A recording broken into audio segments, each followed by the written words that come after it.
Bonjour, nous allons poursuivre donc la section 3 avec la partie processus de revue. Pour vous, en tant que candidat de la certification IST qui veut testeur certifié niveau fondation, il va être important pour vous de pouvoir résumer les activités du processus de revue des produits d'activité. Il va être essentiel pour vous de pouvoir identifier les différents rôles et les responsabilités d'une revue formelle. Il va être important pour vous de pouvoir expliquer les différences entre les différents types de revues. Nous le verrons dans la suite. Et aussi de pouvoir appliquer une technique de revue sur un produit d'activité. Et enfin, d'expliquer les facteurs qui vont contribuer au succès des revues.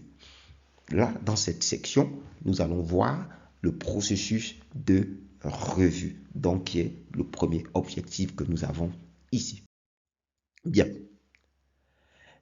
Lorsque on fait une revue, on a vu qu'il y avait des revues informelles, il y a des revues formelles. Eh bien, les revues, généralement, vont avoir un processus. Un processus, c'est quoi? Ce sont les différentes étapes qu'il faudra suivre du début à la fin d'une revue. Donc, principalement, les revues formelles vont avoir un processus bien défini qui va nous aider à en profiter au maximum, à réussir dans nos processus de revue selon les objectifs qu'on aurait fixés, soit pour identifier le maximum de défauts, soit pour trouver un consensus, soit pour permettre à de nouveaux membres de l'équipe d'acquérir la compétence de faire des revues.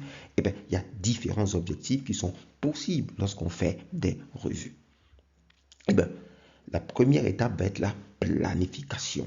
Ensuite, le lancement de la revue, suivi de la revue individuelle, donc la préparation individuelle de chaque personne qui va participer à la revue, la communication et l'analyse des problèmes, des défauts que chaque personne aura trouvé lors d'une réunion de revue, par exemple, et la correction et la production des rapports. Sachez que généralement, dans les examens ISTQB, vous avez au moins une question sur ce processus de revue, donc leurs étapes. Donc, vous devez avoir un pouvoir, soit mnémonique, pour pouvoir retenir donc ce processus de revue. Nous allons aller maintenant en détail sur chacune de ces parties du processus de revue. Qu'est-ce qu'on fait lors de la planification?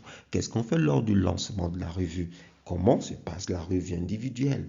Comment communiquer, analyser les problèmes trouvés et comment on les corrige et qu'on valide si on est arrivé à la fin de la revue ou pas? Comment on sait qu'on a réussi notre revue ou pas? Eh bien, on va le voir maintenant. Donc, l'étape de planification. Vous imaginez, c'est comme vous, si vous organisez un anniversaire ou si vous voulez voyager, eh bien, vous allez le planifier. Vous allez choisir la destination, vous allez déterminer la trajectoire, vous allez déterminer avec qui vous allez voyager, combien de temps vous allez rester, quelles sont les activités que vous aimeriez faire là-bas dans ce nouveau lieu. Qu'est-ce qui sera pour vous les critères pour dire que, waouh, ce voyage était une réussite, ce séjour était magnifique. Eh bien, c'est ça la planification. Et c'est la même chose que vous allez faire ici. Donc, dans la planification, vous allez définir le périmètre de la revue qui comprend quoi? Quel est le but de la revue? Quel est l'objectif? Quels sont les documents qui vont être revus? Et quelles sont les caractéristiques de qualité que vous allez évaluer? À quel moment vous saurez que oui, ok, là la revue était bonne. C'est quoi les critères? Vous allez les déterminer. Ensuite, quand vous faites un voyage, vous déterminez combien de temps ça va vous prendre, combien éventuellement d'efforts vous avez besoin pour pouvoir peut-être préparer vos sacs. Donc, pour la revue aussi, vous allez estimer l'effort et le temps requis pour la revue. Voyez? Donc, ensuite, vous allez aussi identifier les rôles, les activités et les checklists. Les checklists, c'est quoi? Les checklists, c'est des guides, par exemple, qui peuvent vous donner une idée du type d'erreur, par exemple, qu'on peut trouver généralement lorsqu'on fait les revues de genre de documents que vous allez donc analyser. Donc, les rôles, ça veut dire quoi? Finalement, il faut sélectionner les participants, leur assigner des rôles. Vous voyez, et définir les critères d'entrée ou de sortie de la revue. À quel moment on pourra dire notre revue est terminée? Est-ce que c'est lorsqu'on aura trouvé un certain nombre de défauts? Est-ce que c'est lorsqu'on aura trouvé un consensus? Est-ce que c'est lorsque les participants auront compris jusqu'à tel niveau? Donc, vous allez déterminer ces critères. Et tout ça, c'est la planification. Et une fois on a planifié, d'accord? Et qu'est-ce qu'on va faire? Une fois on a planifié, on va passer à la prochaine étape. La prochaine étape, c'est il faut lancer la revue. Okay? Lancer la revue. Et lancer la revue veut dire quoi? Ça veut dire maintenant il faut distribuer le produit on a planifié. Maintenant il faut distribuer le produit d'activité, soit physiquement, ou aujourd'hui aussi, soit par Internet, par voie électronique. D'accord? Et s'il y a des formulaires que les gens peuvent avoir pour saisir les défauts, ou bien est-ce qu'il y a une plateforme, est-ce qu'il y a une interface, un logiciel où les tickets vont être rentrés, est-ce qu'il y a des checklists, est-ce qu'il y a des guides pour les personnes, est-ce qu'il y a des produits d'activité connexes qui peuvent aider à mieux comprendre ce qu'on va revoir. Est-ce qu'il y a d'autres matériel? Donc, on va distribuer ce matériel au moment où on lance la revue, par exemple dans le cadre d'une réunion. Donc, on va expliquer aux gens le périmètre. On va leur dire l'objectif, c'est de trouver le maximum de défauts, par exemple.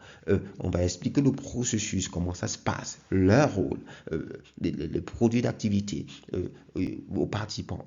Ça, c'est ce qu'on va faire dans la partie de lancement de la revue et bien sûr répondre à toutes les questions pour que tout le monde commence sur une bonne base, une base commune, une compréhension commune et personne n'aura l'impression de perdre du temps. Cette personne sait pourquoi il est impliqué dans le processus de revue, etc.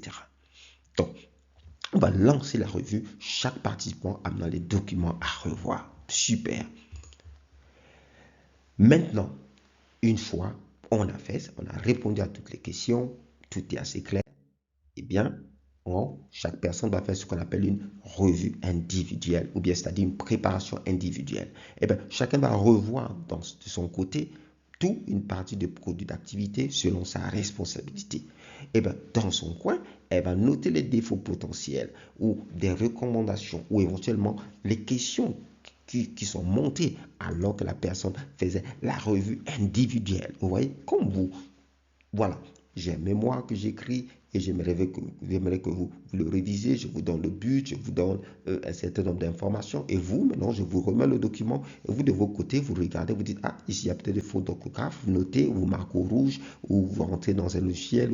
Voilà. Donc, vous voyez, donc c'est ça, cette préparation individuelle. Et ensuite, maintenant, peut-être des recommandations pour améliorer ici. Ah, ben, j'ai des questions ici, j'ai pas bien mieux compris. Vous voyez, donc c'est ça maintenant la partie de la préparation individuelle. Une fois chacun a maintenant les défauts potentiels, et ben, à partir de ce moment, il faudra les communiquer et en somme, on va les analyser. Donc, les communiquer les défauts potentiels, donc par exemple lors d'une réunion de revue. Donc, alors, les participants vont analyser, vous voyez, les défauts potentiels et des défauts sont potentiels, c'est-à-dire on ne sait pas encore c'est des défauts, mais après l'analyse, on savait que c'est vraiment des défauts. À partir de ce moment, il faut affecter les défauts à des personnes, vous voyez, qui vont être responsables de ces défauts et on va pouvoir suivre le statut par la suite. Vous voyez, on va pouvoir les documenter, évaluer, documenter.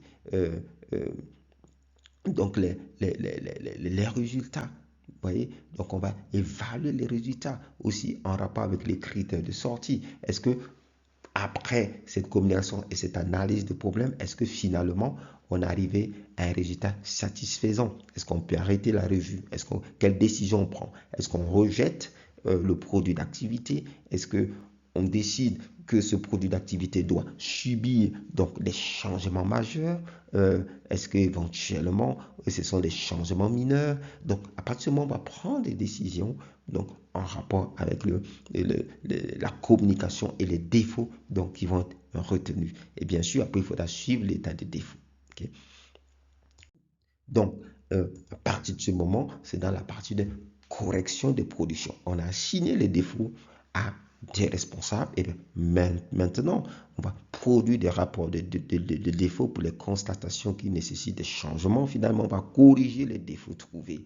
Donc, la correction va être réalisée soit par l'auteur du produit d'activité qu'on est en train de revoir, qu'on est en train d'analyser, le document ou le code ou l'exigence, voilà, tout ce qu'on a du produit d'activité, ou bien aussi des fois, le défaut peut être communiqué à des personnes ou aussi à l'équipe finalement qui est concernée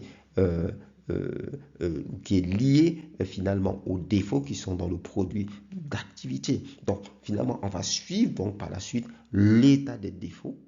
D'accord? On va vérifier les métriques qu'on s'était imposées pour déterminer est-ce que la revue, on l'arrête ici, est-ce que les critères sont atteints, ou bien il faut complètement, voilà, revoir beaucoup de choses. Et voilà. Donc, les résultats vont être documentés selon le type de revue et le degré de formalisme. Et donc, les types de revues qu'on va appeler des inspections, par exemple, qu'on va voir par la suite, eh bien, dans ces cas, généralement, ça va être documenté de manière très formelle, d'une certaine manière. Donc, voilà. Donc, on a vu là donc les 5 étapes, d'accord, d'une revue de manière générale. OK, pour tous vos besoins en formation, en formateur et en matériel de formation, n'hésitez pas à contacter Epinosis Center. Ce serait un plaisir pour nous de vous aider à monter en compétence, d'améliorer vos processus de test, la qualité de test dans votre entreprise, dans votre équipe, etc. Donc, voilà. Donc, en tout cas, on se voit dans la prochaine section où nous allons regarder les différents rôles qu'on a dans une revue. Ne manquez pas cette section, elle est très importante.